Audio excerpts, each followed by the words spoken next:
வணக்கம். இன்றைக்கி பார்த்தோன்னே உங்களுக்கு தெரிஞ்சிருக்குமே, ஆமாங்க, இன்றைக்கி அதிரசம் ரெசிபி தான். நான் மாவு அரைக்கல, ஜலிக்கல, பாவு காய்ச்சல இந்த தடவை வந்துட்டு ரெடிமேடாக இன்றைக்கி பாபாஸோட அதிரசம் மிக்ஸ் தான் நான் இன்றைக்கி உங்களுக்கு ட்ரை பண்ணிவிட்டு உங்களுக்கு வந்து ஷேர் பண்ணலான்னு இன்றைக்கி நான் வந்து ஷேர் பண்ணியிருக்கேங்க இந்த வீடியோவில் வந்துட்டு. இதில் வந்து நான் இன்றைக்கி ஒரு பேக்கெட்டுக்கான மெஷர்மெண்ட் தான் உங்களுக்கு நான் சொல்லியிருக்கேங்க. ஒரு பேக்கெட்டுக்கு வந்து நம்ம வீட்டில் தயிர் கரண்டிலாம் இருக்கும் பார்த்திங்களா, அதில் வந்து நான் 1.5 கரண்டி நெய் இதில் சேர்த்துக்கிறேன். அப்படி வந்து ஸ்பூனாக இருந்துச்சுன்னா ஒரு 4 ஸ்பூன் அளவுக்கு நீங்கள் நெய் சேர்த்துக்கோங்க. 4லேருந்து 4.5 ஸ்பூன் அளவுக்கு கூட நீங்கள் இதில் சேர்த்துக்கலாம். இந்த மாவு வந்து பார்த்திங்கன்னா கொஞ்சம் கட்டி கட்டியாக தான் இருக்கும். ஏன்னா நம்ம வீட்டிலையே வந்து செஞ்சாலுமே அதிரசம் மாவு அடுத்த நாள் வந்து கட்டி கட்டியாக தான் இருக்கும். இது வந்து நினைக்கிற ஃப்ரெஷ்ஷாக தான் செஞ்சுருப்பாங்கன்னு. ஏன்னா பார்த்திங்கன்னா தீபாவளி டைமில் மட்டும்தான் நமக்கு அதிரசம் மிக்ஸ் கிடைக்கும். நான் நிறையா தடவை தேடி பார்த்துருக்கேன், ஆனால் இடையிலலாம் கிடைக்காது. ஏன்னா நான் வந்து முறுக்கு மாவுனா இடையில நான் வாங்கி செஞ்சுருக்கேங்க, ஆனால் அதிரசம் வந்து இடையில கிடைக்காது. இது வந்து தீபாவளி டைமில் மட்டும்தான் கிடைக்கும். நீங்கள் கிறிஸ்மஸ்க்கு செய்கிற மாதிரி இருந்தால் கூட நீங்கள் வெள்ளனே வாங்கி வச்சுக்கலாம், இல்லை அப்போக்கி கிடைக்கும் கண்டிப்பாக கிறிஸ்மஸ்க்கு. நீங்கள் ட்ரை பண்ணுங்கள். இதை வந்துட்டு இதில் வந்து 1.5 கரண்டி போட்டுட்டு நல்லா பிணையணுங்க. இது வந்து எவ்வளோ சாஃப்டாக நீங்கள் பிணைய முடியுமோ அந்த அளவுக்கு நீங்கள் பிணையணும். நீங்கள் எந்த அளவுக்கு பிணையிறீங்களோ அந்த அளவுக்கு உங்களுக்கு அதிரசமும் நல்லா அப்படியே பொல பொலன்னு நல்லா கிடைக்குங்க. இது வந்து எப்படி இருக்குன்னா, நம்ம சாஃப்டான ஒரு சப்பாத்தி மாவு செஞ்சோம்னா எப்படி இருக்கும் அந்த மாதிரி இருக்கும். நீங்கள் பார்த்தீங்கன்னா நல்லா அழுத்தி அழுத்தி நல்லா பிணைங்க, எவ்வளோ முடியுதோ அந்த அளவுக்கு பிணைஞ்சிட்டு ஒரு 30 நிமிஷம் கண்டிப்பாக ஒரு 30 மினிட்ஸாவது நீங்கள் இதை ரெஸ்ட்டில் விடணுங்க. நீங்கள் 30 மினிட்ஸ் விட்டிங்கன்னாக்கா நல்ல சாஃப்டான அதிரசம் கிடைக்கும் உங்களுக்கு. அட்லீஸ்ட் இல்லாட்டி 20 மினிட்ஸாவது விடுங்க, ஆனால் 30 மினிட்ஸ் விட்டால் ரொம்ப சூப்பராக இருக்கும் அதிரசம் வந்துட்டு. நான் வந்து இது எப்போவுமே யூஸ்வலி தீபாவளிக்கு வந்து ஹோம்மேடாக தாங்க அதிரசம் செய்வேன். பாவு காய்ச்சி மாவு அரைச்சி பாவு காய்ச்சி அந்த மாதிரி தான் செய்வேன். இது வந்து எங்கள் சித்தி ரொம்ப எக்ஸ்பர்ட் இதில் வந்துட்டு பாபாஸோட அதிரசம் மாவு செய்கிறதுல. அவங்க ரொம்ப சூப்பராக செய்வாங்க எங்கள் சித்தி. அவங்கக்கிட்ட தான் ரெசிபி கேட்டேன். சித்தி சொன்னாங்க இது கூட கொஞ்சம் பேக்கிங் பவுடர் சேர்த்துக்கிட்டால் இன்னும் நல்லா சாஃப்டாக வரும்னு. உங்களுக்கு வேணும்னா இதில் பேக்கிங் பவுடர் சேர்த்துக்குங்க. அப்படி வேணாட்டியும் வந்து பேக்கிங் பவுடர் சேர்க்காமே ரொம்ப நல்லாயிருக்கு. 30 மினிட்ஸ் ரெஸ்ட்டில் விட்டிங்கன்னாக்க நல்லா வரும் சாஃப்டாக வந்து.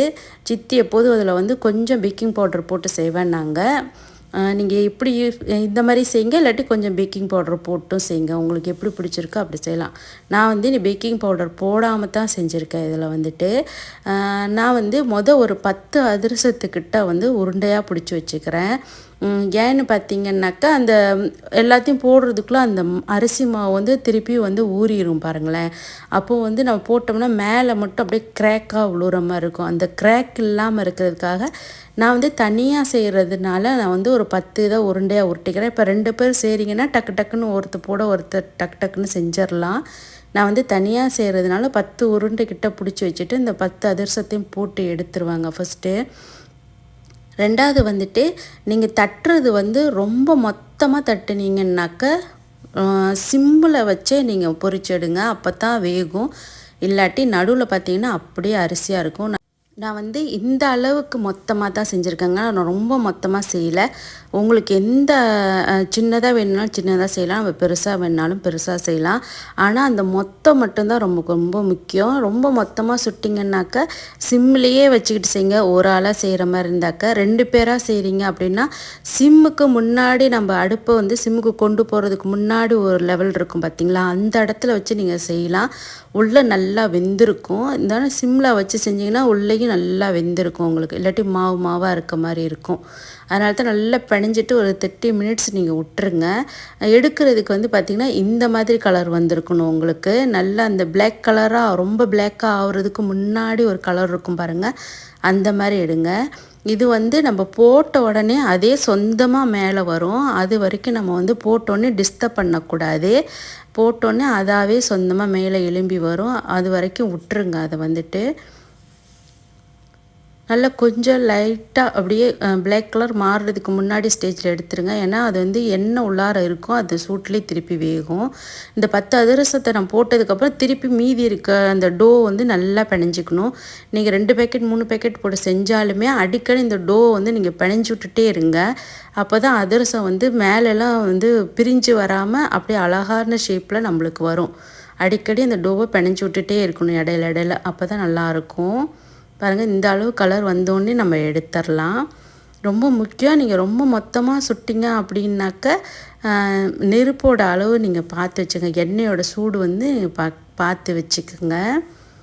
இந்த இடத்துல வந்து அவங்க கூட ஒன்று ஷேர் பண்ணலான் இருக்கேன். என்னன்னு பார்த்தீங்கன்னா, ஸோ இல்லை எந்த பண்டிகையாக இருந்தாலும் புதுசாக கல்யாணம் ஆனவங்களுக்கு இதுதான் ஃபர்ஸ்ட் டைம் இந்த பலகாரம் செய்கிற எக்ஸ்பீரியன்ஸ் இருக்கும். அவங்களெல்லாம் வந்து டிஸ்கரேஜ் பண்ணாமல் பக்கத்தில் ஒரு 2-3 தடவை சொல்லிக் கொடுங்க. கண்டிப்பாக இப்போ இருக்க ஜென்ரேஷன்லாம் இப்போன்னு இல்லை, எப்போதுமே விமன்ஸ் எல்லாத்துக்கும் நம்ம அதிகமாக சொல்லித்தரணுன்ற அவசியம் இல்லை. எல்லா ஜென்ரேஷனில் இருக்கவங்களுக்கும் சமையலில் வந்து 1 இல்லாட்டி 2 தடவை நம்ம அன்பாக சொல்லி கொடுத்தோன்னாலே அவங்க வந்து புரிஞ்சுப்பாங்க. ஏன்னா புதுசாக கல்யாணம் ஆகி வர்றவங்களுக்கு அவங்க வீட்டு சமையல் நல்லா தெரியும், ஆனால் நம்ம வீட்டு சமையல் தெரியாது இல்லையா? அது அவங்களுக்கு புரிகிற மாதிரி பிடிக்கிற மாதிரி கொஞ்சம் சொல்லி கொடுங்க. அவங்க கற்றுக்குவாங்க. கண்டிப்பாக கற்றுக்கிட்டு அதிலே அவங்க வந்து நமக்கே சொல்லித்தர அளவுக்கு எக்ஸ்பர்ட் ஆவாங்க. அதனால் நான் எல்லாத்தையும் சொல்லலை, சில பேரை சொல்கிறேன். புதுசாக கல்யாணம் ஆனவங்க உங்களுக்கு ஒன்றும் தெரியாது, இவங்களுக்கு ஒன்றுமே செய்ய தெரியாது அப்படின்னு சொல்கிறவங்க இருக்காங்க இல்லையா? அவங்களுக்காக நான் சொல்கிறேன். இந்த ரெசிபி பிடிச்சிருந்துச்சுன்னா மறக்காமல் நீங்கள் சப்ஸ்கிரைப் பண்ணுங்கள், லைக் பண்ணுங்கள். நான் சொன்ன கருத்தில் உங்களுக்கு பிடிச்சிருந்துச்சுன்னா அதை பற்றியும் நீங்கள் இதை வந்து என் கூட ஷேர் பண்ணுங்கள். பாருங்கள், உள்ளார இந்த அதிரசம் எவ்வளோ அழகாக நல்லா பொல பொலன்னு வந்திருக்குன்னு. இதை எப்படியே நீங்கள் ட்ரை பண்ணி பார்த்துட்டு எப்படி இருக்குன்னு எனக்கு மறக்காமல் கமெண்ட் பண்ணுங்கள். அப்போ தான் எனக்கு மோட்டிவேஷ்னலாக இருக்கும் இந்த மாதிரி நிறையா வீடியோ போடுறதுக்கு. இவ்வளோ நிறைய என்னோடய வீடியோவை பொறுமையாக பார்த்ததுக்காக எல்லாத்துக்கும் ரொம்ப நன்றி. நன்றி, வணக்கம்.